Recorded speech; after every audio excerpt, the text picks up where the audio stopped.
అందరికీ నమస్కారం. ఈరోజు జనవరి 30, 2026, 78 సంవత్సరాల క్రితం మనందరికీ తెలుసు మహాత్మా గాంధీ. ఆయన సాయంత్రం 5 గంటలకి హత్య చేయబడ్డారు. మహాత్మా గాంధీ తను అనేక సత్యాగ్రహాలు చేశారు.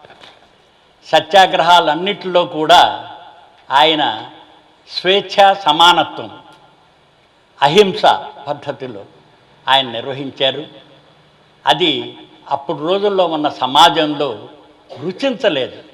అందుకని ఇప్పటికీ 78 సంవత్సరాలు అయినా కూడా మనకి ఇంకా ఈ కులతత్వం, మతతత్వం చాలా ఎక్కువగా ఉంది. అందుకని ఈ మత ఛాందస భావాలను తీసేయడానికి మహాత్మా గాంధీ కృషి చేస్తూ ఉండబట్టి ఆయన్ని ఒక హిందూ మతతత్వవాది గాడ్సే అన్న ఆయన రోజు మహాత్మా గాంధీ సాయంత్రం పూట 5 గంటలకి ప్రార్థనా సమావేశాలని చెప్పి నిర్వహిస్తూ ఉండేవారు. అలా ఢిల్లీలో ప్రార్థనా సమావేశానికి వెళుతున్న సమయంలో వచ్చి ఎదురుగా ఆయనకి నమస్కారం పెట్టే 3 తుపాకీ గుండులతో ఆయన గుండెల్లో కాల్చి హతమార్చడం జరిగింది. మానవత కోసం, మనందరి కోసం ప్రాణత్యాగం చేసినట్టు మహాత్మా గాంధీ స్మృతింజలుగా మనందరం 2 నిమిషాలు మౌనం పాటిద్దాం.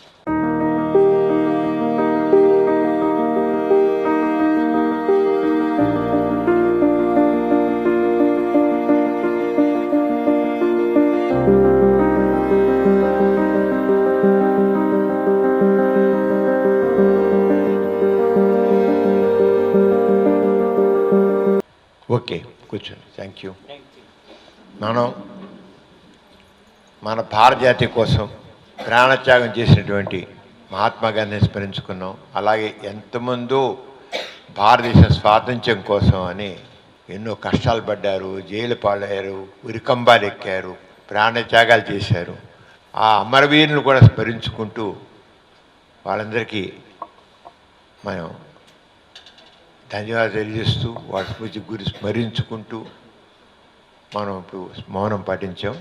ఇక నాస్తి కేంద్రంలో బాపు దర్శన్ అని పెట్టి ఇక మహాత్మా గాంధీ గారికి సంబంధించిన అన్ని విశేషాలని, అలాగే స్వాతంత్ర్య ఉద్యమంలో గాంధీ గారు పాల్గొన్న తక్కిన కార్యక్రమాలు, ఉద్యమాల గురించి, అలాగే తక్కిన స్వాతంత్ర్యంలో పాల్గొన్న జాతీయ నాయకుల గురించి, అలాగే మన ఆంధ్రప్రదేశ్లో ఉండి తెలుగువారు కూడా అందరూ కూడా ఎంతమంది, మొత్తం దేశమంతా ఉంది.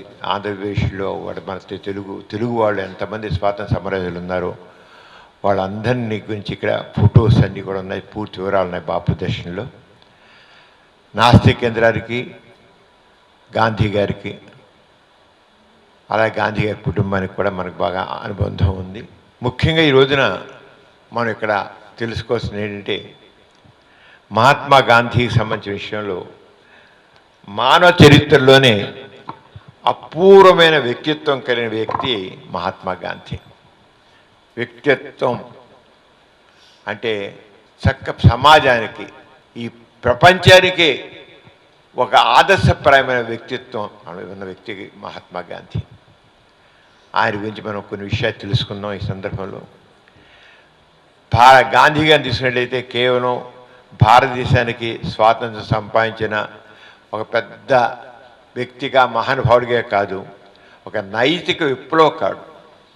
మానవ జాతి ఎలా ఉండాలి, అసలు మనిషి అన్నవాడు ఎలా ఉండాలి, మనిషి ప్రవర్తన ఎలా ఉండాలి, తన ప్రవర్తన ఎలా ఉండాలి, సమాజం వల్ల దాని బాధ్యత ఏమిటి, సమాజం అంతా ఎంత గొప్పగా ఉండాలి, ఎలా ఉండాలి అని ఆచరణలో చూపించి, అలాగే ఎందరికో ప్రేరణ కలిగించిన వ్యక్తి మహాత్మా గాంధీ. ఆయన పెద్ద మానవతామూర్తి, అలాగే అహింసామూర్తి. చాలామంది ఏంటంటే కవులు చెప్తారు, ఇలా చేయండి అలా చేయండి అంటారు. కానీ మహాత్మా గాంధీ యొక్క గొప్పతనం ఏంటంటే, ఎందుకు ఒక పరిపూర్ణ వ్యక్తిత్వం అంటే, ఆయన ఏమన్నారు, నా జీవితమే నా సందేశం అన్నాడు. నా జీవితమే నా సందేశం, నేనేమీ చెప్పాల్సిన పని లేదు, నేను ఏం చేశానో, ఎలా జీవించానో అదే విధంగా విని మీరందరూ కూడా ఉండాలి. నా జీవితం ఎవరు చెప్పగలరు, నేను నా జీవితమైన సందేశం అని చెప్పగల వ్యక్తి ప్రపంచంలో ఎవరైనా ఉన్నారు, ఒకే ఒక వ్యక్తి, మహాత్మా గాంధీ. అందుకని మహాత్ముడు అయ్యాడు ఆయన. ఆయన ఏమి ఎమ్మెల్యే కాలేదు, ఎంపీ అవ్వలేదు, ముఖ్యమంత్రి అవ్వలేదు, ప్రధానమంత్రి అవ్వలేదు, రాష్ట్రపతి అవ్వలేదు, ఏ హోదా లేదానికి. ఏ హోదా లేని వ్యక్తి భారతదేశానికే కాకుండా ప్రపంచానికే ఒక ఆదర్శమూర్తిగా, ఒక గొప్ప శక్తిగా వెలిగిన వ్యక్తి మహాత్మా గాంధీ. కారణం ఆయన వ్యక్తిత్వం. ఆయన 1869లో గుజరాత్లో పోర్బందర్లో జన్మించాడు. అతి సామాన్యమైన వ్యక్తి, మీలాగా నాలాగానే అతి సామాన్య వ్యక్తి. అయినా అంత సామాన్య వ్యక్తి కూడా మహాత్ముడు అంటే, గొప్ప వ్యక్తి అంటే ఏంటి గొప్ప విశేషం అంటే, పుట్టుకతోనే మహానుభావుడిగా పుట్టాడా, పుట్టుకతోనే మహాత్ముడిగా పుట్టాడా? ఏమీ కాదు. మనిషి, ఒక వ్యక్తి అన్నవాడు నేను మంచి క్యారెక్టర్ కలిగి ఉండాలి, ఒక మంచి బుద్ధులు కలిగి ఉండాలి, ఈ సమాజానికి తోడ్పడాలి. ఈ సమాజానికి ప్రతి ఒక్క మానవ జన్మ చాలా ఉత్తమమైన జన్మ అంటాం. నిజమే, పశువుల కంటే చాలా ఉత్తమమైన మనుషులు. మనకు మించి మనుషులు ఎవరు లేరు. దేవుడు అని చెప్తారు, ఆ దేవుడు అనేవాడు కనబడు, దేవుడు లేడు, మన ఊహ అంతే, ఊహ కల్పన మాత్రమే. ఇక మనిషిని మించిన మనిషి లేడు, ఎవడో దేవుడు అంటారు అంతే. ఆ దేవుడు మాత్రం ఎవడు లేడు, అది కల్పనే. అంచేత మనిషికి మించి మనిషి లేడు. ఆ మనిషి తన ఉత్తమమైన గుణాన్ని చూపించగలగాలి.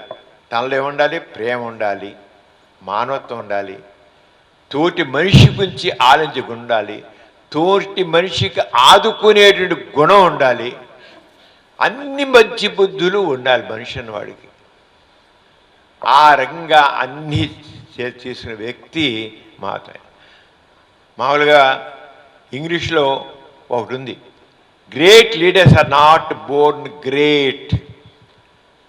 మన చాలా గొప్పవాళ్ళు అంటే పుట్టుకతోనే గొప్పవాళ్ళు, జన్మతానే బోర్న్గా పుట్టుకతోనే వాళ్ళు గొప్పవాళ్ళు అంటారు. ఏమీ లేదు, పుట్టుకతో ఎవరు అందరూ సామాన్యనే ఒక తల్లి గర్భంలో ఎదిగి బయట పడతారు.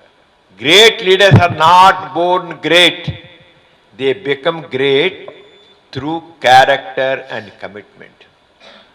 వాళ్ళ బుద్ధి వల్ల, వాళ్ళ మనస్తత్వం వల్ల, వాళ్ళ పనుల వల్ల, వాళ్ళ కమిట్మెంట్ చెయ్యాలనేటి ఆ రకమైన సంకల్పం వల్ల. నేను మనిషి పుట్టాను, నా ఈ మానవ జన్మని నేను తప్పకుండా దాన్ని చక్కగా చేసుకోవాలి, సార్థకం చెయ్యాలి, ఉత్తమైన గుణాలు కలిగి ఉండాలి అనే సంకల్పం, ఆ సంకల్పంలో పెద్దవాడు అవుతారు. అది ప్రూవ్ చేసి చూపించిన వ్యక్తి మహాత్మా గాంధీ. ఆయన భారతదేశం నుంచి ఇంగ్లాండ్ వెళ్ళి బారిస్టర్ అయ్యాడు, లాయర్ అయ్యాడు. పుట్టింది ఒక సనాతన కుటుంబంలో, సనాతన భావాలు. ఆ రోజుల్లో సముద్రం దాటి వెళ్ళడానికి వీల్లేదు, విమానాలు లేవు, ఓడకి వెళ్ళాలి, సముద్రం దాటి వెళ్ళడానికి వీల్లేదు. అలా అనేవాడు. నో, మొట్టమొదటిలోనే ఏంటి ఈ మూఢనమ్మకాలు ఏంటి, సముద్రం దాటి వెళ్ళేస్తే ఆ కులం, ఆ మతం నుంచి వాడు వెలువబడ్డట్టు లెక్క. అలాంటిది ఇంగ్లాండ్ వెళ్ళాడు, చదువుకున్నాడు, అక్కడే ముందు ఊతించాడు. ఆయన అలాగే చిన్నప్పుడే ఆయన అతి సామాన్య వ్యక్తి. వాడు పరీక్ష రాస్తుంటే పక్కన టీచర్ వచ్చి ఏం రాయట్లేదే అన్నాడు. నాకు తెలియట్లేదు అన్నాడు. పక్కవాడు చూసి రాయి, చేయను, నాకు తెలిసిందే రాస్తా. పక్కవాడు నేను కాపీ కొట్టను. నిజాయితీ. మనమా దొంగరాత్రులు, దొంగ చూపులు, దొంగ పనులు చేస్తాం. నేను చేయను అంటే చిన్నప్పటి నుంచి ఆ క్యారెక్టర్ ఎలా బిల్డప్ చేస్తుంటే అబద్ధం ఆడకూడదు, దొంగ పనులు చేయకూడదు, మంచే చెయ్యాలి. చిన్నతనంలోనే చదువుకున్న రోజుల్లోంచి పునాది వేసుకున్నాడు. ఆయన మటుకు ఆయనే డెవలప్ చేసుకున్నాడు. మరి పాఠాలు చదువు మా స్కూల్ అన్నిట్లో కాయలు రాసొద్దా, మంచి పెద్దలు గౌరవించవు, మంచి పనులు చేయము, మంచిగా ఉండవని రాసి ఉంటాయి. అవి ఆయన జీవితంలో పెట్టాడు. ఆరంగా అమెరికా వెళ్ళాడు, ఇంగ్లాండ్ వెళ్ళాడు, చదువుకున్నాడు బారిస్టర్. ఆయన ఇంగ్లాండ్ తిరిగి వచ్చాడు. ఇంగ్లాండ్ తిరిగి వచ్చాక ఆయనకు అర్థమైంది, నేను చదువు పెద్ద గొప్ప చదువు కాదు, నాకు పెద్ద ఏం తెలియలే. వెళ్ళాను, ఇంగ్లాండ్ వెళ్ళాను, చదువుకున్నా, కానీ నేను పెద్ద లాయర్గా నేను పెరగలేను. లాయర్ చూస్తాను, డెవలప్ చేసుకుంటాను. నేను మాత్రం పెద్ద చదువు చదువుతాను, నాకేం పెద్ద నాలెడ్జ్ రాలేదు, లాయర్గా రాలేదు అనుకుంటాను. ఇంతలో దక్షిణాఫ్రికాలో ఒక కంపెనీ వాళ్ళకి ఒక లాయర్ కావాల్సి వచ్చింది. దక్షిణాఫ్రికా, ఆఫ్రికా కన్నా ఉంది కదా, అక్కడ దక్షిణాఫ్రికా లేదంటే ఆయన్ని తీసుకెళ్ళారు ఒక కంపెనీ వాళ్ళు. మరి అక్కడ లాయర్ కావాల్సి వచ్చింది. ఒక కంపెనీ వెళ్ళాడు, వెళ్ళి లాయర్గా వెళ్ళాడు. కానీ స్పందించే హృదయం మనిషికి ఉన్నట్లయితే ఎలా మారిపోతారని తెలిసింది. వెళ్ళాడు, చూశాడు. వెళితే భారతీయులకు, అక్కడ కూడా మన చాలా భారతీయులు ఉన్నారు, వాళ్ళ బతుకులు దుర్భరంగా ఉన్నాయి. ఎందుకని? మనలో నల్లటోళ్ళం, అక్కడేమో తెల్లటివాళ్ళ పాలన, తెల్లవాళ్ళ పాలన ఉంది. అహంకారం, మేము తెల్లవాళ్ళ బరకి తెల్లవాళ్ళు పాలిస్తున్నారు. అక్కడే చూసి ఇక్కడి నుంచి మీరు చిన్నవాడిగా వెళ్ళాడు కదా, చూస్తే తెల్లవాళ్ళ దురహంకారం చూశాడు. భారతీయుల మీద ఎంత దుర్మార్గం జరుగుతుంది. కూలీల కంటే, అడుక్కునే వాళ్ళ కంటే కనికృష్టంగా చూస్తున్నారు వాళ్ళు. ఈయన చదువుకు బ్యారిస్టర్ చదివాడు కదా. నాకు ఉన్నప్పుడే ఒక రైలు ఎక్కాడు. రైలు ఎక్కితే ఫస్ట్ క్లాస్ టికెట్ కొనుక్కున్నాడు. ఇక్కడ మనం ఫస్ట్ క్లాస్ టికెట్, మనం రైలు ఎక్కుతాం, మనం కూడా ఎక్కుతాం, మనం కూర్చుంటాం. ఆయన ప్రయాణం చేసి ఇంకో స్టేషన్ వచ్చేటికల్లా ఆ స్టేషన్లో తెల్లవాడు ఎక్కాడు. అంతవరకు ఆ రైల్లో ఒక్కడే ఉన్న, ఫస్ట్ క్లాస్ బోగిలో ఒక్కడే ఉన్నాడు. ఒక తెల్లవాడు ఎక్కి, ఇది ఫస్ట్ క్లాస్, ఇది నేను కూర్చుంటాను, నాకు ఒక్క నువ్వు కూర్చోడు వీల్లేదు, గెడౌట్ అన్నాడు. ఇదేంటే, నేను ఫస్ట్ క్లాస్ టికెట్ కొనుక్కున్నాను, నువ్వు కొనుక్కున్నావు, కూర్చో, నా పక్కన కూర్చో అన్నాడు. నల్లవాడు పక్కన కూర్చోనా, నో గెడౌట్, దిగిపోకదకి అన్నాడు. నేను దిగనన్నాడు. ఎందుకు దిగాలి? ఏంటి నువ్వు తెల్లాడవచ్చు, నేను నల్లని అవ్వచ్చు, ఏంటి తేడా? ఇద్దరు రంగు తేడా, కానీ మనుషులు ఏంటి? ఆయనలో మొదలైంది ఈ వర్ణ వివక్షత ఎంత ఘోరమైంది అనేది. తోసి బయట పారేశాడు. అహంకారం, తెల్లవాడి అహంకారం. ఊరుకున్నాడా? ఈ మనుషుల మధ్య విభేదాలు పనికిరావు, నల్ల తెల్ల తేడా పనికిరాదు అనుకున్నాడు. ఇంకా అక్కడి నుంచి విప్లవ భావాలు వచ్చాయి. అక్కడి నుంచి అక్కడ నల్లవాళ్ళ మీద, భారతీయుల మీద జరుగుతుంటే అన్యాయాలను ఎదురుతమిట్టాడు. వెళ్ళింది బారిస్టర్, అక్కడ చేశాడు. ఇక అక్కడి నుంచి బారిస్టర్గా, బారిస్టర్ అంటే ఈ లాయర్గా, అక్కడ బారిస్టర్ అనేవాళ్ళు లాయర్గా భారతీయుల హక్కుల కోసం పోరాడాడు. మనం పక్కవాడి గురించి ఆలోచించండి. ఆయన వెళ్ళింది ఉద్యోగం కోసం, ఉద్యోగం కూడా అక్కడ డబ్బులు కాకుండా. ఏమిటి అన్యాయం, ఏంటి వివక్షత, నల్ల తెల్ల తేడా ఏమిటి? ఈ కార్మికులు, అక్కడ భారతీయ కార్మికులు ఉన్నారు, కార్మికుల మీద ఏంటి అన్యాయం? నో, అందరికీ సమానమైన హక్కులు ఉండాలి, సమానమైన గౌరవం ఉండాలి, సమానమైన గౌరవం ప్రతి ఒక్కరికి కావాలి అనే భావం పెళ్ళుబుకింది. ఇంకా అక్కడి నుంచి ఉద్యమాలు తీశాడు. అయితే వాళ్ళేమో అధికారం చేతిలో ఉంది, తుపాకులు ఉన్నాయి, అన్నీ ఉన్నాయి. రస్కిన్ అని ఒక ఆయన పుస్తకం రాశాడు, చదివాడు, అంటూ దిస్ లాస్ట్ అని. దాంట్లో ఏం చేశాడంటే, కింద ఉన్న అడుగునున్న వాళ్ళను కూడా పైకి తీసుకురావాలి, అట్టడుగున వాళ్ళని కూడా పైకి తీసుకురావాలి. ఈయన భావాలకు అనుగుణంగా ఆ పుస్తకంలో అట్టడుగున్న వాళ్ళుగా పైకి తీసుకురావాలి రస్కిన్ రాసిన పుస్తకం అంటూ దిస్ లాస్ట్ అని. ఆ పుస్తకం చదివి ఇంకా ఎక్కువైపోయి, సర్వోదయము, అందరికీ సమానమైన అభ్యుదయం కావాలి, సమానత్వ భావం. ఇవాళ మనం ఎందుకు పెట్టుకున్నాం, ఎందుకు గాంధీని స్మరించుకుంటాం అంటే, మానవులంతా ఒక్కటే, ఎవరికి ఎవరు అనుభవం పనికిరాదు, బానిస ప్రవృత్తి పనికిరాదు, నేను పనికిరాను అనుకోవడం పనికిరాదు, ప్రతివాడు పనికొచ్చేవాళ్ళు, ప్రతివాడికి సమాన గౌరవం కావాల్సిందే, సమాన విలువ కావాల్సిందే. అది గాంధీ చెప్పింది. అందరూ సమానమే, ఒకడు ఎక్కువ కాదు, ఒకడు తక్కువ కాదు. మనం నేర్చుకొస్తుంది. ఇక్కడ మన భారతదేశంలో ఎక్కువ కులాల వాళ్ళు తక్కువ చూస్తారు. అందులో ఇక అంటారు అడుగు దళితుల్ని వాళ్ళని నువ్వు అంటారని వాడు నువ్వు ముట్టుకోకు దూరం ఉంటూ పెళ్లి చూసుకొనివ్వరు, పక్కన కూర్చొనివ్వరు. What is this? అందరూ సమానమే అనేది గట్టిగా సార్ చెప్పాడు. అది మీరందరూ ఆలోచించుకోండి ఆ పాయింట్ ముందు. గాంధీ గారు ఏమన్నారు? నా జీవితమే నా సందేశం అన్నాడు. ఆ జీవితం సందేశం ఏంటి? అందరూ సమానమే, ఒకడు ఎక్కువ కాదు ఒక తక్కువది. ఈ రోజుకి సమాజంలో ఈ నల్ల తెల్ల తేడా ఉంది. ఈ రోజుకి అగ్ర కులాలు నిమ్మన కులాలని తేడా ఉంది. అలాగే మాకు ఎక్కువ మతస్థులు ఉన్నారు, మైనార్టీలు మెజార్టీల మతస్థులు వాళ్ళు మేము ఎక్కువ మంది ఉన్నాం ఈ దేశంలో, మా మతస్థులం, మీరు పనికిరాడు పోండి అనేటువంటి ఒక రకమైనటువంటి మత దురహంకారం ఉంది. ఆ మత దురహంకారాన్ని మతోన్మాదాన్ని అన్నిటిని కూడా తప్పు అన్నాడు. అంతే. ఏ దృష్టిలో చెప్పాడైనా? మానవత్వం. మానవత్వం. ప్రతి మనిషి తోటివాడిని ప్రేమించాలి, తోటివాడు పైకి రావాలి, తోటివాడికి అభ్యుదయం కావాలి, తోటివాడు కూడా మనిషే, నాలాంటి వాడే, నాలాంటి వాడే. నాకే గౌరవం ఉందో ఎదుటివాడికి అదే గౌరవం ఉండాలి. ఈయన ఎక్కువ కుటుంబంలో పుట్టినవాడే, కానీ కింద వాళ్ళను కూడా ఆయన సమానంగా చూడాలనుకున్నాడు.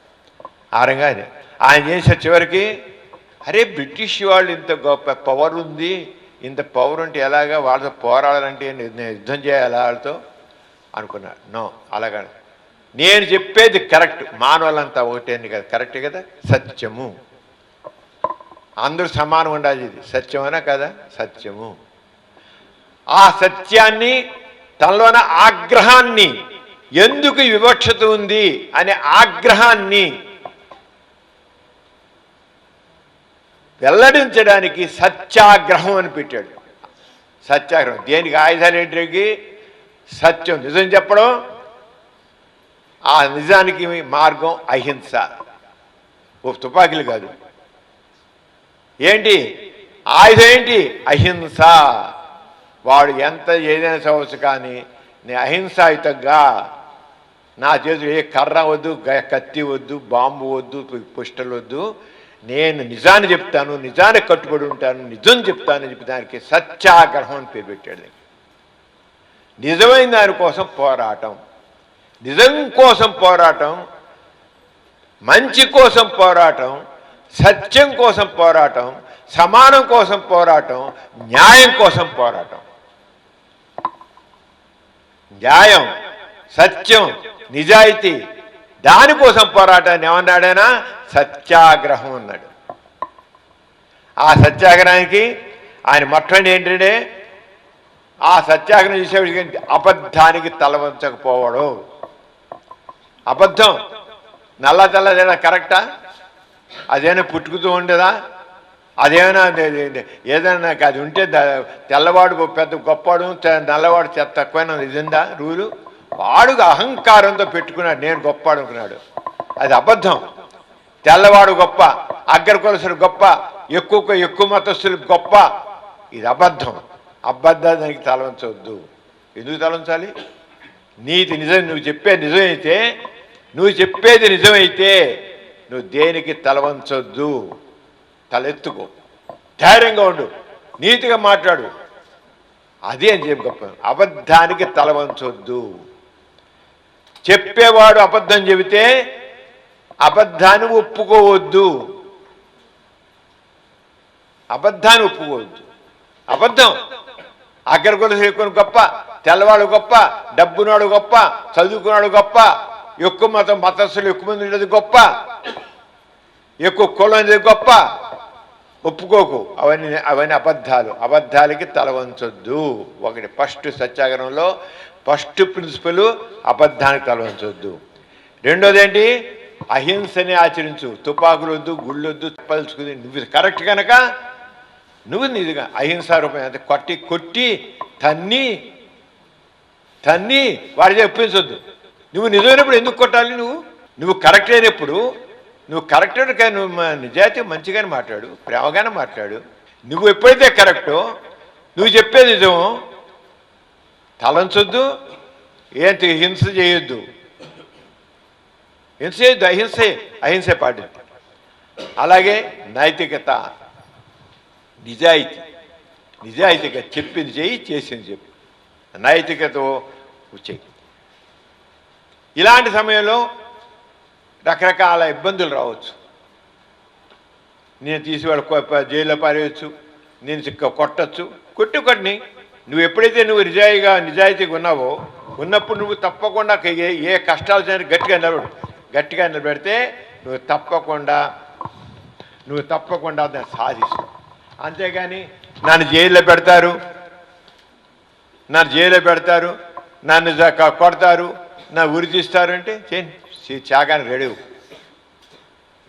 మహాత్మా గాంధీ గొప్పవాడు, వాడు వచ్చి తిన్నగా వచ్చి పేల్చేశాడంటే ఇదే ఈ రోజు నుంచి ఒక ఎమ్మెల్యేలో ఒక ఎంపీ పక్కన బాడీ గార్డులు పెట్టుకుంటారు.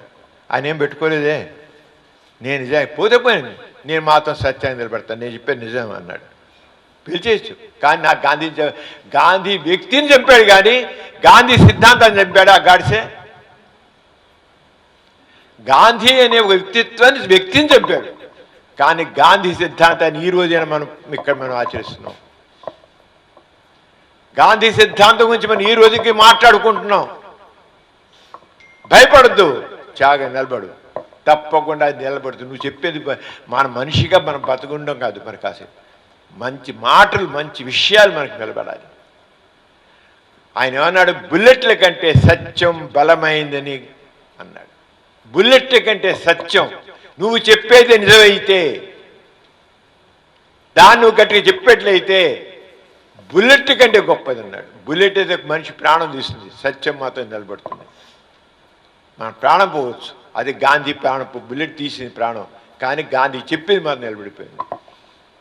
అంటే సత్యం, అంటే బుల్లెట్ కంటే సత్యం బలమైనది. ఆయన 1915లో ఆఫ్రికా నుంచి భారతదేశం తిరిగి వచ్చారు. ఆయన నాయకత్వం ఉప్పు సత్యాగ్రహం, అలాగే సహాయ నిరాకరణ, క్విట్ ఇండియా ఉద్యమం, చూడండి ఇవన్నీ ఉన్నాయి అక్కడ. ఇలాంటి భారతదేశ స్వాతంత్ర్యంలో ప్రతి దాంట్లో గాంధీ ఉన్నాడు.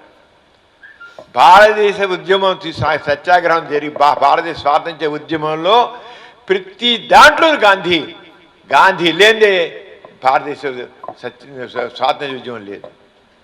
అంత డెడికేటెడ్గా భారతదేశం కోసం ఆయన చేశాడు.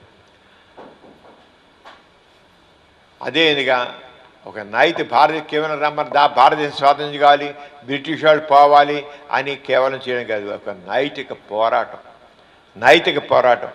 ఏమిటా అంటే ఆయన చెప్పిన దాంట్లో ఏం చెప్పి ఇందాక చెప్పుకున్నాం, ప్రతి వ్యక్తికి గౌరవం కావాలి. ఆయన అంత దేశం కోసం స్వాతంత్రం కావాల్సిన ఊరిని అరవల, తెల్లవాళ్ళు పోవాలి, మా దేశం స్వాతంత్రం కావాలంటూ ఊరికి అంతే కూర్చోవాలి. ఆయన మామూలుగా మనం ఏం చేస్తాము, ఇదే కావాలి, ఇదే అరుస్తుంటాం. ఆయన అలా కాకుండా ఏం చెప్పాడు, ప్రతి వ్యక్తికి గౌరవం కావాలి, సమానత్వం కావాలి, అభ్యుదయం కావాలి, ఉండాలని చెప్పి మనిషి బాగా పరిణతి సాధించాలి.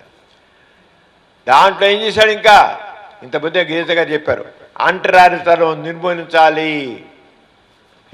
పెద్ద కులాలు చిన్న కులాలు తేడా లేదు, దళితులు తేడా లేదు, గిరిజనులు తేడా లేదు, అందరూ మనుషులే. ఈ రకమైన అర్థం లేనటి ఆచారాలు, సాంప్రదాయాలు, నమ్మకాలు అన్నీ కూడా పోవాలని అంటరాంతరం చేశాడు.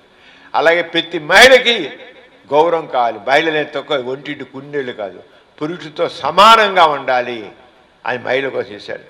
అలాగే కార్మికులందరూ కూడా హక్కులు కావాలి, అంతేగాని ఏదో వాడు పెత్తందారు, వాడు డబ్బునివాడు, ధనవంతుడు, ఒక రైతు, వాడి కింద పడి ఉండాలి, వాడు ఎలా జీవితం ఉండాలి అనేది లేదు. కార్మిక పని చేసినా సరే కూడా హక్కులు కావాలి. అలాగే మత సామరస్యం, ఎన్ని మతాలున్నా ఒక ఎక్కువ మతస్థులు మేము అధిక సంఖ్యాకులు ఉన్నాం కనుక మేము గొప్ప వాళ్ళు అన్నానికి వీళ్ళు ఇప్పుడు ఉంది మన భారతదేశంలో చెత్తది. మేము ఎక్కువ మంది ఉన్నాం కనుక మీరు మైనారిటీ కనుక నోరు మూసి పడి ఉండరా అనేది పనికిరాదు. ఎక్కువ మంది ఉన్నా తక్కువ మంది ఉన్నా అందరూ ఒక్కటే. ఎక్కువ కులం వాడు గొప్ప కాదు, తక్కువ కులం వాడు తక్కువ కాదు అని ఎలా అన్నాడో అలాగే మేము ఎక్కువ మంది ఉన్నాం కనుక మేము గొప్పవాళ్ళం, మేము నోరు మూసి పడి ఉండాలనే భావాన్ని గాంధీ అందరూ ఒకటి. ఎక్కువ మతస్థులు కావచ్చు, ఎక్కువ మంది ఉన్న మతస్థులు కావచ్చు, తక్కువ అందరూ సమానంగా ఉండాలి అని చెప్పాడు. ప్రతి వ్యక్తికి గౌరవం కావాలి, మాత్రం చక్కగా చాలా గౌరవం ప్రతి వ్యక్తికి గౌరవం కావాలని చెప్పిన వ్యక్తి మహాత్మా గాంధీ. ఈరోజు మనకు ఎందుకున్నాం? దేనికోసం అయినా ప్రాణాలు త్యాగం చేశాడో, దేనికోసం అయితే జీవించాడో, దేనికోసం మనుషులు చైతన్యపరిచాడో దాన్ని మనం అందరం అది చేసుకో.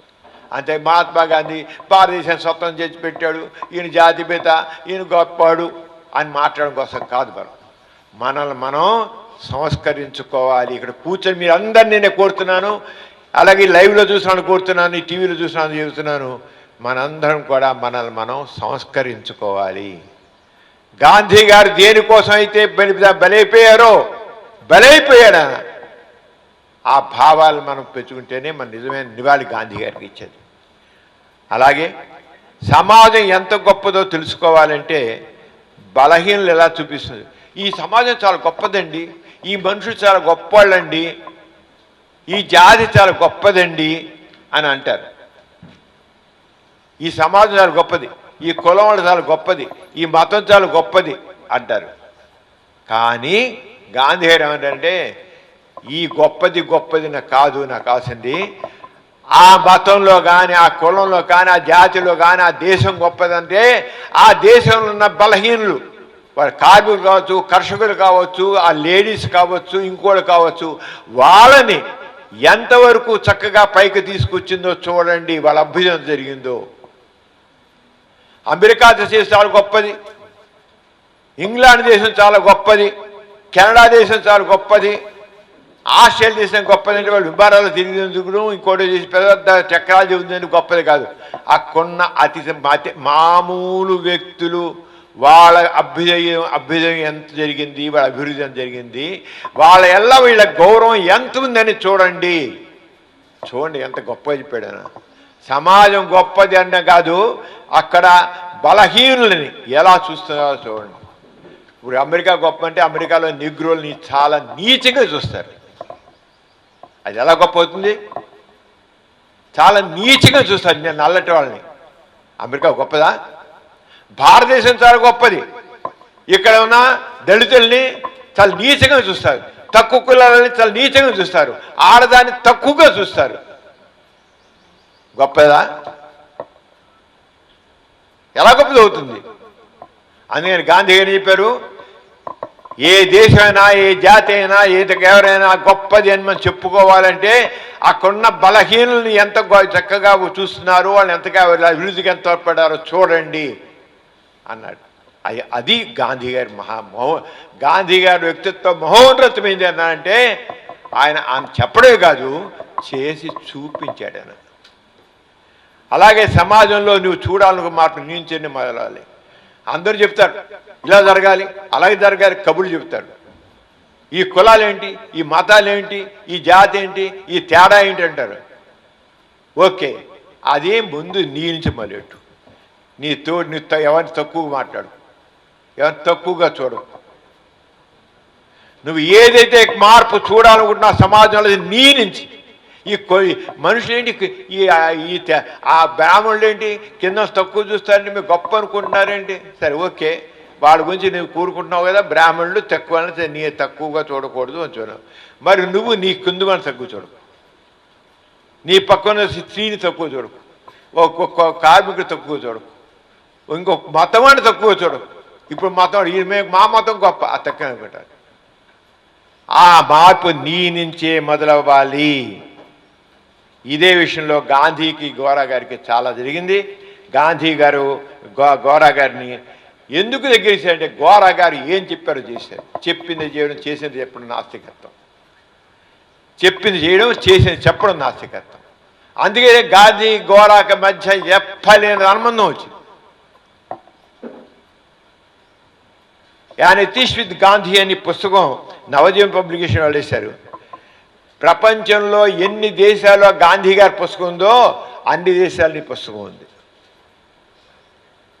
ఎందుకంటే గాంధీ ఎంత చేశాడు, గాంధీకి అంత ఇదిగా గోరాగా తీశారు. ప్రపంచంలో ఏ దేశంలో గాంధీ గారి పుస్తకం ఉంది అంటే గోరా ఎంత మానవత్వం ఉన్నాడో, గాంధీ ఎంత మానవత్వం, గోరా కూడా అంత మానవత్వం ఉన్నాడు. గాంధీ ఎంత సమానత కోరాడో గోరా గారు అంత సమానత కోరాడు. గాంధీ ఎంత మార్పు కోరాడో గోరా అంత మార్పు కోరాడు. అది గాంధీ గారు. అందుకని గాంధీ గారు ఏదో స్వాతంత్ర్యం వచ్చేసాడు. ఇంకా కొంతమంది మాట్లాడే ఉన్నారు.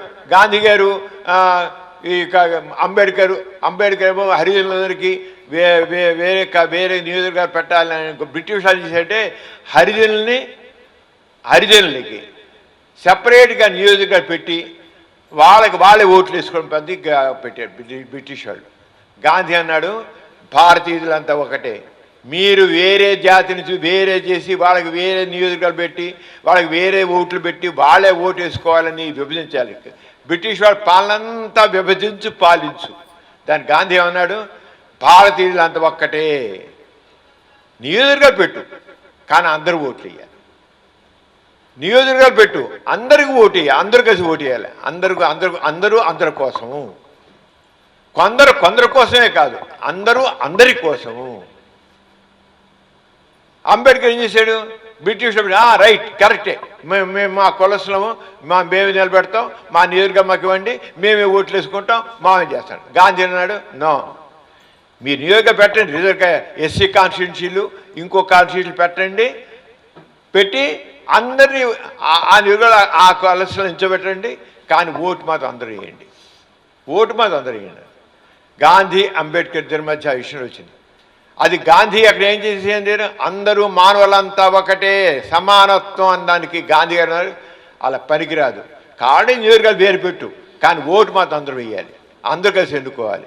కేవలం హరిజనులు ఎన్నుకోవడం పనికిరాదు అన్నాడు. కానీ అక్కడ గాంధీకి అంబేద్కర్కి వచ్చింది. ఏదో తప్పైపోయినాడు, కానీ గాంధీ చెప్పి 100% కరెక్ట్. కానీ ఇప్పటికీ అంబేద్కరేట్స్ కొంతమంది మాట్లాడతారు, గాంధీ గారు ఈ హరిజనులకు సపరేట్గా కాన్స్టిట్యూన్సీ పెడతారంటే ఒప్పుకోలేదు అంటాడు. అంబేద్కర్స్ మాట్లాడేది, అంబేద్కర్ అన్యాలు మాట్లాడేది, గాంధీకి ఒప్పుకోలేదు, గాంధీని తిడతారు. కానీ గాంధీ యొక్క గొప్పతనం ఎక్కడంటే మానవులంతా ఒక్కటే. కూర్చోండి సార్. గాంధీ యొక్క గొప్పతనం ఏంటి, మానవులంతా ఒకటే, భారతీయులంతా ఒకటే, విభజించి పాలన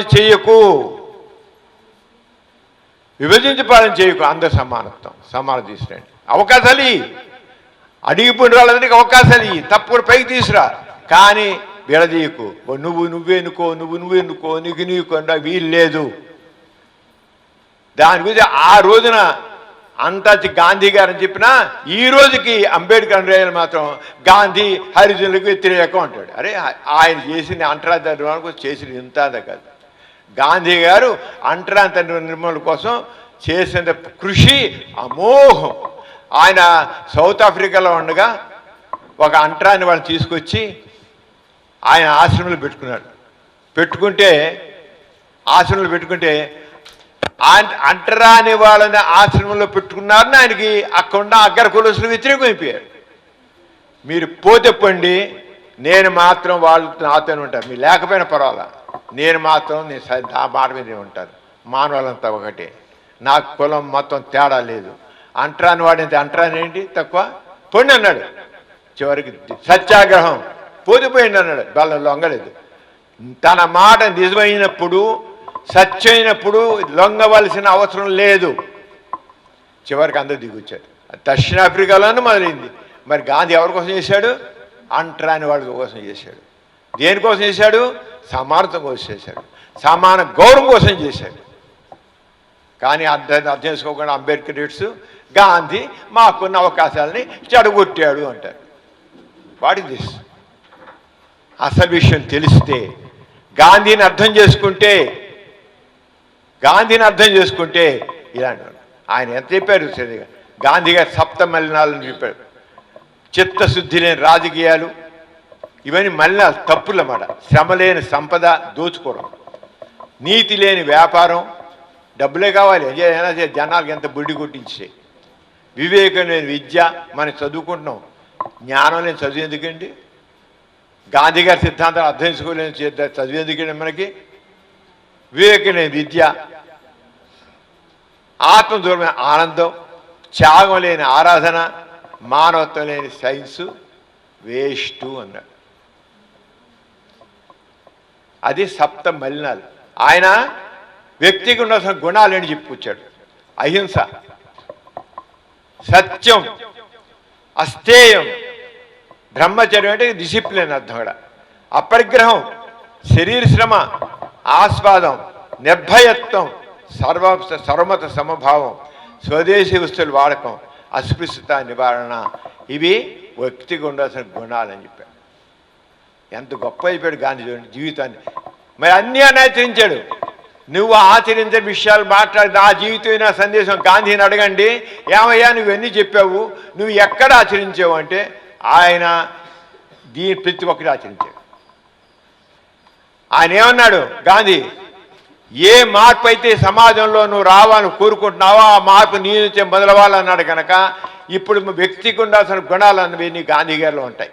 మీరు గాంధీ గారి జీవితాన్ని చదివితే క్షుణ్ణంగా ప్రతి ఒక్క గుణం ఇప్పుడు నీ చదివిన అన్నిలో ఉంటాయి, మొత్తం ఉన్నాయి వ్యక్తికి ఉండవలసిన గుణాలు. అలాగే నిర్మాణ కార్యక్రమాలు, సమాజం ముందుకు వెళ్ళాలంటే ఏం కావాలి కార్యక్రమం ఇచ్చాడు. గాంధీ గారు కేవలం నా దేశం స్వాతంత్ర్యం కావాలి, తెల్లవాడి పో అని కూర్చోలా. ఆయన వేశాడు స్వాతంత్ర్యం కావాలి, కానీ నా భారతదేశం అన్ని రకాలుగా అభివృద్ధి చెందాలి. స్వాతంత్ర్యం కావాలి కానీ సమగ్రంగా ఉండాలి. ఊరికి తెల్లవాడిపోయి నల్లవాడిపోయి అంటే నీ ఎడది నీ ఎడజీ తీరా నా పురచేయి పెడతాను అట. ఎడజీ అయితే పురచేయి ఏంటి? తెల్లవాడిపోయి నల్లవాడి చేయని లాభం నో. తెల్లవాడిపోయిన తర్వాత భారతదేశం సమగ్రమైన అభివృద్ధితో సమానత్వంతో ఉండాలి. గాంధీ గారి స్వాతంత్ర్యం 6 నెలలు చంపేశారు కానీ లేకపోతే భారతదేశం ఈరోజు ఇలా ఉండేది కాదు. గాంధీని మత దురహంకారి ప్రాణాలు తీసుకున్నాడు కానీ తీసుకోకపోతే గాంధీ గారికి 10 సంవత్సరాల పాల్గొంటే మనందరం ఈ రకంగా ఈ వివక్షతో ఈ రకంగా ఇలా ఉండేది కాదు. ఖచ్చితంగా చెప్తాను నేను. గాంధీని చంపడం, ఎవడైతే చంపాడో వాడు భారతదేశాన్ని కూడా చంపాడు. వాడు భారతదేశ అభివృద్ధిని చంపాడు, భారతదేశంలో సమానతను చంపాడు, భారతదేశంలో మంచితనాన్ని చంపాడు. భారతదేశ అభివృద్ధిని వాడు కోరుకోలేదు. వాడు ఆ చంపినవాడు భవ్యమైన భారతదేశాన్ని చంపాడు. వాడు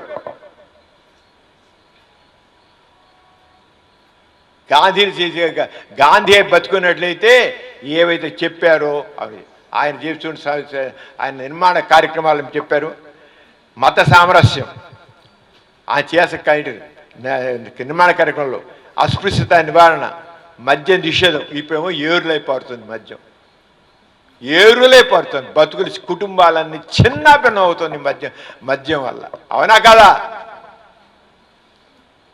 తాగించి గవర్నమెంట్ డబ్బులు తీసుకుని జనాల దగ్గర డబ్బులు తీసుకుని వాళ్ళ ఖజానా నింపుకున్నారు, ఆరోగ్యాలు చెడగొట్టి పారుతున్నారు, కుటుంబాలన్నీ చిన్నపనం చేస్తున్నారు.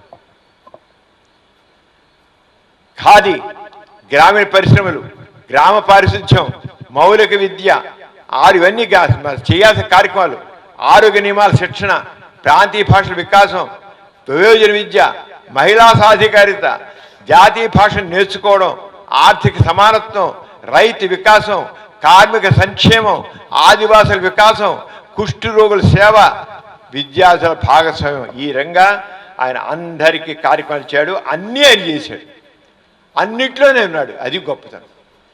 ప్రతి ఒక్కడే ఆయన ఏం చెప్పాడో అన్నీ ఆయన చేశాడు. చాలా సాదా సీదా జీవితం కల్పించాడు. ఆయన చూశారు కదా, ఒంటి మీద ఏముంది, గొడ్డ. భారతదేశంలో ఒళ్ళు పూర్తిగా కప్పుకోవడానికి బట్టలేని మహిళలు ఎంతమంది ఉన్నారు, పురుషులు ఎంత ఉన్నారు. వాళ్ళకి ఒంటి మీద బట్ట లేకపోతే నాకేంటి పూర్తి బట్ట అని చెప్పి చిన్న కావంచ కట్టుకుని ఒక పైన ఒక కండు వేసి కూర్చున్నాడు. అంటే మనుషులతో ఐడెంటిఫై అవ్వడం. మనం ఆ విలాసాలు, లగ్జరీ, ఎంజాయ్మెంట్, ఎందుకని గాంధీని చంపేసుకున్నాం కనుక మనకి ఇవన్నీ వచ్చాయి. ఒకడేమో ఆకలి తిండి లేక చస్తున్నాడు, గౌరవం లేక బాధపడుతున్నాడు, మనం మాత్రం ఎంజాయ్ చేస్తున్నాం. ఇదా మానవత్వం, ఇదా సమానత్వం, ఇదా సమాన గౌరవం. అందుకనే గాంధీ గారి గురించి నెల్సన్ మండేలా ఏమన్నాడు? మహాత్మా గాంధీ బోధించిన శాంతి విధానాలు, అహింస, శత్రువును సంస్కారితంగా ఎదుర్కొనే పద్ధతి నాకు ఎంతో స్ఫూర్తి అని నెల్సన్ మండేలా అన్నాడు. ఈయన మహాత్మా ఎవరు వచ్చారో Martin Luther king junior, Gandhi నా ఆయుధం అన్నాడు ఆయన. గాంధీ నా ఆయుధం అంటే సత్యం, అహింస. గాంధీ నా ఆయుధం. అలాగే ఐన్స్టీన్ గ్రేట్ సైంటిస్ట్ ఏమన్నాడు? ఇలాంటివి ఒక వ్యక్తే ఈ భూప్రపంచం మీద రక్త మాంసాలు గల శరీరంలో మనుగడ సాగించారంటే ముందు తరాల వారు నమ్మకలేకపోవచ్చు. గాంధీ గారి ఇప్పుడు మాట్లాడి చూసారు, విన్నారు కదా. నిజంగా ఇప్పుడు డాక్టర్ చెప్తూ నిజంగా అని మీరు అనుకుంటారు.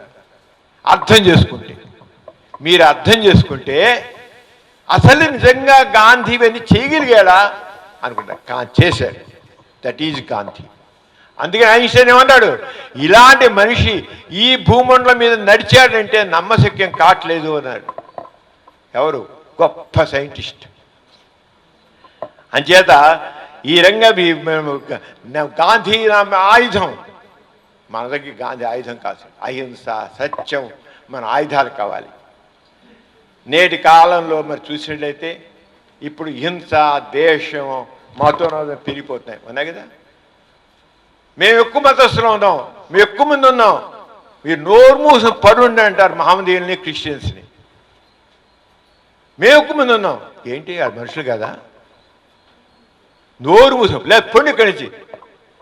వాటి తీసి మనం చూసాం బంగ్లాదేశ్లో హిందువుల్ని తోలేస్తారు తప్పని, ఇక్కడేమో హిందువులేమో మహమ్మదీయుల్ని తోలేస్తున్నారు, చంపేస్తున్నారు.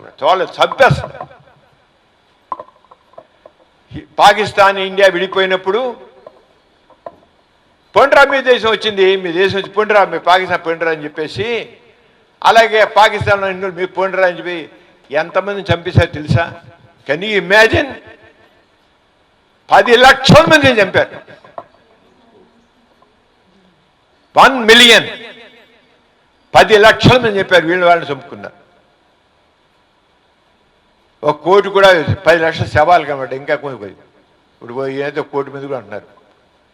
34 కోట్లలో 1 కోటి మంది చంపారంటే ఏమిటి మన గొప్పతనం? ఏంటి? మేరా భారత్ మహార్ అనుకోవడమా ఓ స్లోగను? మానవత్వం గాంధీ అక్కడ చెప్పాడు. అది చెప్పినా కదా, గాడ్సే గాంధీ చెప్పి భారతదేశం యొక్క భవిష్యత్తును కూడా నాశనం చేశాడంట. నేను పెద్ద గొప్పగా ఇంకా పైగా చెబుతారు, గాంధీను, నెహ్రూని, వీళ్ళందరినీ, తిలక్ని అందరూ కూడా వీళ్ళందరూ వీళ్ళంతా పాశ్చాత్య దేశ సంస్కృతిని దిగుమతి చేసుకున్నారంట. ఈ లౌకిక బాధాన్ని దిగుమతి చేసుకున్నారట మాట్లాడేవాళ్ళు. అంటే మానవత్వం లేకుండా, తోటి మనిషిని ఆలోచించకుండా, నేను నా మతం, నా కులం, నా జాతి, నా అనుకొని ఉండబట్టే ఈ మాటలు వస్తాయి. ఎవరైతే గాంధీ తత్వాన్ని అలవర్చుకుంటారో వాళ్ళు సరైన మానవత్వంతో మాట్లాడతారు. అంచేత నేటి యుగంలో హింస, ద్వేషం, మతోన్మాదం పెరుగుతున్న రోజుల్లో గాంధీజీ మాటలే మనకి సరైనటువంటి మార్గం. అంటే శాంతియే శాశ్వత మార్గం. ద్వేషానికి ప్రతిస్పందన ప్రేమ. మనం ఎవరిని ద్వేషిస్తే ప్రేమగా ఆదుకోండి. అలాగే మనకి ఏదో లక్ష్యం ఉంటే, లక్ష్యం అనేటువంటి లక్ష్యం ఎంత గొప్పగా ఉన్నా కాదు, మన దాన్ని సాధించే సాధన కూడా గొప్పగా ఉండాలి అని. అంచేత గాంధీ గొప్పతనాన్ని విగ్రహాలు ప్రతిష్ఠించడంలో లేదు, కరెన్సీ నోట్ల మీద బొమ్మలు వేయడం కాదు, ఆయన యొక్క ఆలోచనల్ని ఆచరణలో పెట్టాలి. ఇవాళ మనం ఇక్కడ అందరూ ఇక్కడ ఉన్నామంటే మన గాంధీ మార్గాన్ని మనం సత్యం, అహింస, ప్రేమ, కరుణ, సమానత్వం మనకు కనీసం కొంతైనా, మొత్తం చేయలేకపోయినా కొంతైనా మనం ఆ మార్గం వెళ్దాం. ముందు కులం నుంచి బయటపడండి, మతం నుంచి బయటపడండి, ఉంచుకోండి మీ కులం మీద, కానీ రెండో వాళ్ళని ద్వేషించకండి, అసహించుకోకండి, అందరినీ ప్రేమించండి, ఆదరించండి, ఎవరిని తక్కువగా చూడకండి. మీరు గొప్పవాళ్ళైతే అయ్యి ఉండొచ్చు, తక్కినవాడు కూడా గొప్పవాళ్ళే. తక్కువగా మాత్రం చూడకండి. అది మాత్రం చాలా గాంధీ అయిపోయినది. అంచేత సత్యం, అహింస, మానవత్వం ప్రతిపించాలి. అదే మనం ఈ రోజున గాంధీకి ఇచ్చే నిజమైన వాళ్ళు. మరి ఇంత శ్రద్ధగా ఉన్న మీకు ఏమంటారు? మరి గాంధీ మార్గం మంచిదా కాదా చెప్పండి. గాంధీ మార్గం మంచిదా కాదా? సత్యం, అహింస మార్గం మంచిదా కాదా? మంచిదే కదా. మానవత్వం, సమానత్వం అవసరమా కాదా? అవసరమే కదా. అది ఎవరు గొప్ప కాదు, అందరూ సమానమే. అది గుర్తుంచుకోండి. మరిగా చేద్దాం. మరి ఇంత తగ్గ మీకు ఇప్పుడు వజీర్ గారిని సందేశం పోతుంది. అందరికీ నమస్కారం. ఆధునిక భారతదేశం ప్రతినిధులైనటువంటి మీ అందరూ కూడా గాంధీ గారి ఆచరించినటువంటి సూత్రాలు, వారు పాటించినటువంటి విలువలు, గాంధీ గారు ప్రతిదీ కూడా ఆచరించి చూపించారు. గాంధీ వర్ధంతి సందర్భంగా మనమందరం కూడా మనలో మనం శపథం తీసుకోవాల్సిన అవసరం ఉంది.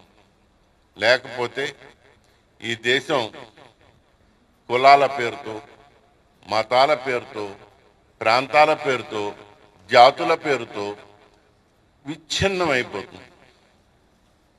మనలో మనకే కలతలు తీసుకొచ్చేటువంటి ఇటువంటి రాజకీయాన్ని మార్చుకోవాల్సినటువంటి ఈ ఆధునిక భారతదేశ పౌరులుగా మీ మీద చాలా బాధ్యత ఉంది. ఆ బాధ్యతని మీ అందరూ సక్రమంగా అవలంబిస్తారని, ఆచరిస్తారని కోరుకుంటూ ఈ సమయం నాకు ఇచ్చినందుకు మీకు, సమరం గారికి, ఇక్కడ ఆర్గనైజర్స్కి అందరికీ నా ధన్యవాదాలు. నమస్కారం. గాంధీ గారి ఆయుధం సత్యాగ్రహం. అహింసాయుతంగా మన జాతికి సంబంధించిన విషయాన్ని మన సమాజం పోవడానికి పోరాటాలు మనం చేయాలి. అది చేసేది సరే మనకు గాంధీ కన్నా భారతదేశం నిజమైన గాంధీ వారసులు అవుతాం. లేకపోతే గాడ్సే వారసులు చెబుతున్నారు. మనం అలా చేయకపోతే మాత్రం గాడ్సే దేనికోసం అయితే గాంధీని చంపాడో దానికి మనం వారసులు కాదు. మనం గాంధీ వారసులే అని ఉండాలి, గాడ్సే వారసులుగా కాదు. గాంధీ చెప్పిన దాని సమాజం, గాంధీ భారతదేశం కోసం మనందరం కూడా సత్యాగ్రహం, అహింస దాని ద్వారా మనం చేయాలి. ఎవరి సంకల్పం ఉంటే ముఖ్యంగా యువత మీద ఉంది. ఇప్పుడు సుబ్రహ్మణ్యం గారు వందస్మృతి చేస్తారు.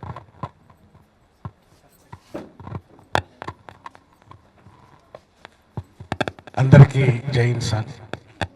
మన జీవితంలో అన్నీ కూడా విషయాల్ని మరీ మరీ గుర్తు చేసుకుంటేనే తప్ప వాటిని మనం ఆచరించలేము. అంటే మన అందరం కూడా ఈ రోజున గాంధీ గారి యొక్క ఆశయాలు ఏవైతే ఉన్నాయో అవన్నీ కూడా మనందరికి గుర్తు చేస్తున్నట్టుగా లెక్క. మరి ఈరోజు సమరం గారు కానీ వజీర్ గారు కానీ చెప్పిన విషయాల్లో ఈ విషయాలన్నీ ఉన్నాయి. మన మధ్య వాటన్నిటికన్నా ఉన్నటువంటి విషయం ఏంటంటే, ముందు మనల్ని మనం గౌరవించుకుంటే కనుక ఎదుట వాళ్ళని గౌరవిస్తాం. అందువల్ల మనం గౌరవించుకుంటూ మన పక్కన వాళ్ళని గౌరవిస్తే కనుక వాటిని సమానంగా చూసినట్టుగా అవుతుంది. కనుక ఈ విషయాలన్నీ మనం పదే పదే మనం ఆలోచించుకుంటూ చేసినట్టయితే కనుక మనం ఈ రోజు ఉన్నటువంటి భారతదేశంలో ఆర్థిక, సాంఘిక, సామాజిక విషయాలన్నింటిలోనూ కూడా మనం ముందుకు వెళ్ళడానికి అవకాశం కలుగుతుంది. ఎందుకనంటే ఇక్కడ కూర్చున్న వాళ్ళందరూ కూడా యుక్త వయస్సులో ఉన్నవాళ్ళే, అంటే వయోజనులు అర్థం. కాబట్టి మన యొక్క బాధ్యత చాలా ఎక్కువగా ఉంది భారతదేశం మీద. అందువల్ల మనం సక్రమంగా నడుచుకుంటేనే కానీ మన భారతదేశం. అందువల్ల ఈ రోజున మనకి ఈ విషయాలన్నీ కూడా మనకి ప్రతి ఒక్కటి మన ముందుంచి వాటి యొక్క సాధారణంగా విధించిన సమరం గారికి, మరి నియంత గారికి, అలాగే సకల గారికి, సాదిక్ గారికి, రమేష్ గారికి, వీళ్ళందరికీ కూడా మరొకసారి నమస్కారాలు చెప్తూ ఈ కార్యక్రమాన్ని ఇంతవరకు సక్రమంగా నడిపినటువంటి అందరికీ కూడా, మీ అందరికీ కూడా ధన్యవాదాలు చెప్తూ ఈ కార్యక్రమాన్ని ఇంతటితో ముగిస్తున్నాం. జై హింద్. ఈ కార్యక్రమం మీకు ఎంతో నచ్చింది కదా. ఇటువంటి మరిన్ని వీడియోల కోసం అనతి కాలంలోనే 21 కోట్ల వ్యూస్ సాధించిన సమరం ఛానల్ సమర్పించు సమరం ప్రగతి ఛానల్కు సబ్స్క్రైబ్ చేయండి, లైక్ చేయండి, మీ ఫ్రెండ్స్కి షేర్ చేయండి. అలాగే ప్రక్కనున్న గంట సింబల్ని ప్రెస్ చేయడం మర్చిపోకండి.